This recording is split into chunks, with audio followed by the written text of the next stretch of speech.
Carlos Silva, secretário-geral da UGT, está na edição da noite. Boa noite. Boa noite, Carlos Silva. Obrigado por ter vindo. Já vamos falar um pouco mais em pormenor sobre estas negociações na educação, mas há um mês, exatamente, falava em paz social com o Governo, agora ameaça com uma guerra sem tréguas por causa dos professores. O que é que mudou de lá para cá? Bem, quando se fala em paz social, antes de mais, muito boa noite. Quando se fala em paz social, é natural que a paz não cai do céu.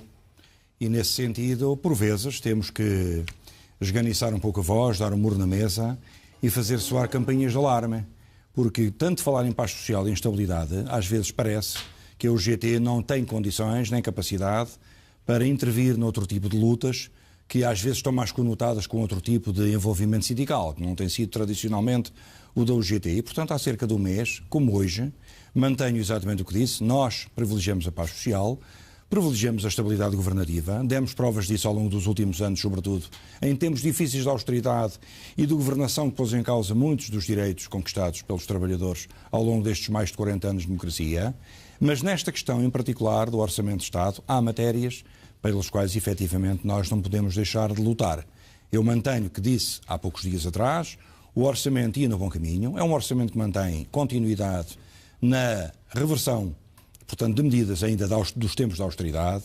Há naturalmente uma reversão dos pagamentos dos salários, há um crescimento económico importante, há uma continuada vontade do Governo em recolocar os rendimentos a um determinado nível e um patamar de exigência que os trabalhadores sentiam necessidade e também os pensionistas, mas esta questão dos professores é muito particular e, portanto, merece, da nossa parte, ou mereceu, nos últimos dias, digamos, um grito de revolta, sobretudo porque há uma coisa com a qual nós não podemos condescender.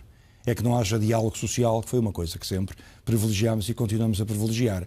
E nos últimos dias, sobretudo nas últimas semanas, pareceu-nos, acima de tudo, por uma carta, é que há coisas que às vezes não são ventiladas ao ouvido, são passadas a texto uma carta do Ministério da Educação, onde afirmava redondamente que não recebia aos sindicatos. E nós entendemos que esta é uma postura que não podemos aceitar em democracia, sobretudo com um parceiro social que tem a dimensão que a UGT tem e que merece naturalmente consideração. Essa posição do Governo já mereceu críticas do próprio Carlos Silva durante o fim de semana. Esta espécie de ameaça que a UGT também faz aqui pode ser interpretada como um sinal de que a própria UGT se está a afastar deste Governo. O que é que pretende provar ao certo, Carlos Silva? Eu mantenho que a UGT continua a apoiar todas as medidas que efetivamente deem aos trabalhadores outra capacidade ao nível dos seus rendimentos, que tenham capacidade de consumo e que vejam a austeridade para trás das costas. Esse é o principal. Mas se me disserem que há uma nítida desigualdade no tratamento, sobretudo, do deslocamento das carreiras na administração pública e que fica um nicho que é importante, que são mais de 40 mil pessoas, que ficam os professores de fora, isto aqui não é uma ameaça, é dizer ao Governo que nós não podemos deixar ninguém para trás.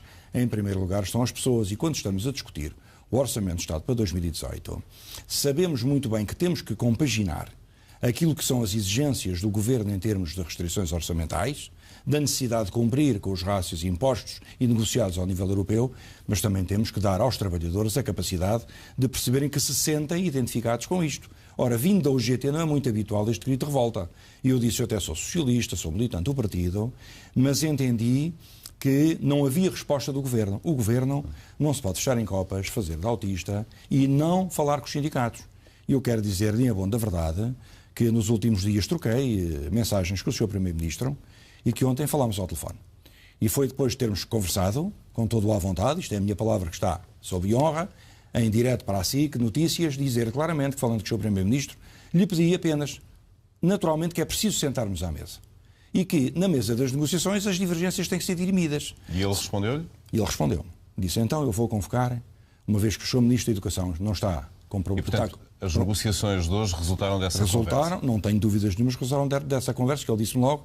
Então vou convocar as duas secretárias de Estado, Administração Pública e Educação, para reunir com os sindicatos. Portanto, é evidente que as pressões vêm de vários lados, sobretudo do movimento sindical, mas ontem ele cumpriu a promessa que me transmitiu por telefone, eram cerca de 11 horas da noite. Eu estava no Palácio da Ajuda, portanto, no jantar de recepção ao Sr. Presidente da Colômbia, e informei o Sr. Primeiro-Ministro, estou no jantar, mas quando sair daqui eu informo-te por SMS e, portanto, trocaremos impressões. Foi nesse sentido. Mais do que prometer apenas as negociações?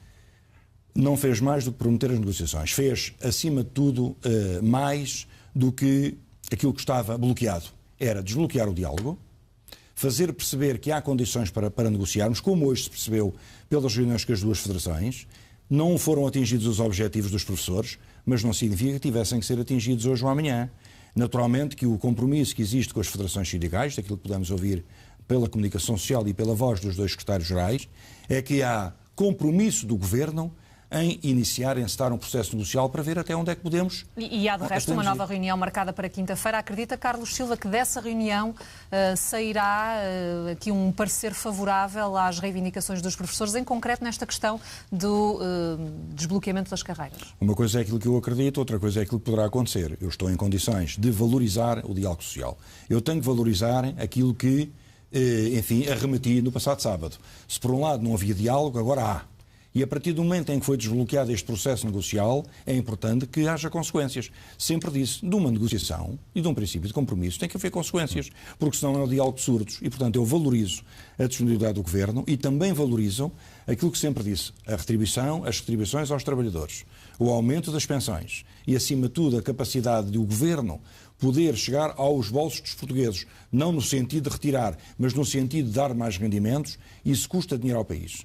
Mas também não podemos deixar de fora homens e mulheres que, pelo seu trabalho, pela educação que fazem às novas gerações, como sempre fizeram, porque os professores são uma classe dedicada, fundamental, e nós temos que olhar para o passado, onde foram encerradas escolas, foram diminuídos o número de docentes, foi diminuído o número de auxiliares de educação, estamos agora num processo de reintegração de precários do Estado na área de educação, portanto, para a área do Ministério. Eu julgo que tem que haver aqui um esforço de todas as partes, para se valorizar o trabalho dos professores e tentar chegar a um consenso. E eu quero dizer, não há aqui, da parte dos sindicatos, pelo menos eu só posso falar pelos sindicatos da UGT e pela FNE em particular, não há teimosia nem obstinação da parte da FNE. Eu hoje ouvi os dois secretários-gerais... Há abertura para várias soluções. Há abertura para soluções. Estão em cima da mesa. Soluções que sejam mitigadas no tempo. Soluções que sejam o faziamento desta desproporção. O Sr. Primeiro-Ministro, a informação que está inclusivamente em colegas vossos da imprensa e que ele me transmitiu, isto custa muito dinheiro. Desbloquear as carreiras da administração... 600 milhões é o valor que temos. 57% dos trabalhadores da administração central do Estado são professores. 57%. Esses números estão publicados. Portanto, significa que 57% destes 600 milhões têm que ser alocados à carreira docente. Bem, não podemos dizer às pessoas, agora 9 anos e meio não contam para a vossa progressão. É este o sentido da injustiça e que transforma legítima naturalmente a reivindicação que amanhã virá para as ruas. Independentemente da greve se manter e de haver uma concentração, onde também estarei presente, o que importa aqui é também valorizar o diálogo e, da nossa parte, naturalmente, que o discurso também será, digamos, mais amenizado em função desta abertura. Concentração frente ao Parlamento, onde vai estar também o líder da CGTP. Disse há instantes que estas negociações de hoje resultaram de um telefonema entre si e o Primeiro-Ministro António Costa. Imagino também que costumo conversar com o Arménio Carlos da CGTP. Não costumo conversar com o Arménio Carlos, costumo conversar com os meus dirigentes. Nem antes de uma reunião da concertação social, ou num caso destes em que as duas centrais parecem mais ou menos concertadas na mesma luta? Acho que, sendo um problema essencialmente setorial, importava ouvir dentro da UGT quem lidera o processo setorial da educação. Chama-se João Dias da Silva, é o secretário-geral da Federação Nacional de Educação e foi ele que me foi mantendo a par das negociações e dos contactos feitos com o secretário-geral da FEMPROF, Mário Mas podemos ver CGTP e UGT juntas noutro tipo de ações de protesto e noutras reivindicações, noutros setores? Em poucos meses é a segunda vez. É uma coisa que já durante muitos anos não aconteceu. Estive presente com o secretário-geral da CGTP na manifestação e no desfile da Altice contra aquele processo de transferência abusiva de trabalhadores para outras empresas do grupo, sempre com o intuito de os despedir a posteriori. Vamos estar presentes amanhã, como poderemos estar noutros momentos. Nós nunca pusemos em causa, e nunca ouvi da outra central, pôr em causa a convergência e a unidade na ação. Sempre que tal for possível e sempre que tal for necessário. Amanhã é necessário que esta voz, ou que estas vozes estejam unidas. Nós estamos muito perto do final do nosso tempo. Ainda assim, gostaria aqui de abordar só a questão do salário mínimo. Este fim de semana voltou a defender o aumento do salário. Falou no aumento para níveis europeus, dentro daquilo que são os padrões portugueses. Ainda são os 585 euros que defendia há um mês ou é mais? Nós mantemos os 585. Como sabe, há um acordo no Parlamento entre o Partido Socialista e o Bloco de Esquerda para os 580 a partir de 1 de janeiro. Como sabe, há muita gente, inclusive o Partido Comunista, tem feito, enfim, uma campanha para que o salário mínimo para 2018 passe já para os 600 euros. E a própria CGTP. E a própria CGTP. Portanto, eu isso não ponho em causa. Agora, como sabe, a UGT tenta, dentro daquilo que é o espírito da concertação social, ter uma posição equilibrada entre aquilo que são as nossas obrigações e os nossos desejos e aquilo que é a capacidade das empresas poderem responder ao nível daquilo que é a economia do país. Portanto, está dentro das tais exigências e dos compromissos orçamentais que o Estado tem. E acha que os 600 euros não permite essas condições que refere? É uma decisão que caberá ao Governo e à concertação social apresentar e discutir. Nós estamos disponíveis para qualquer patamar que seja superior. E mesmo que atinja os 600 euros, devo dizer que ainda está um bocadinho longe da média ou da mediana europeia. Portanto, nós temos que continuar esta luta nos próximos anos e não pode terminar em 2019, quando atingir os 600 euros. Carlos Silva, secretário-geral da UGT, em direto nesta edição da noite, a poucas horas do início de uma greve geral dos professores, que vai deixar amanhã as escolas paradas e vai contar certamente com um protesto frente à Assembleia da República.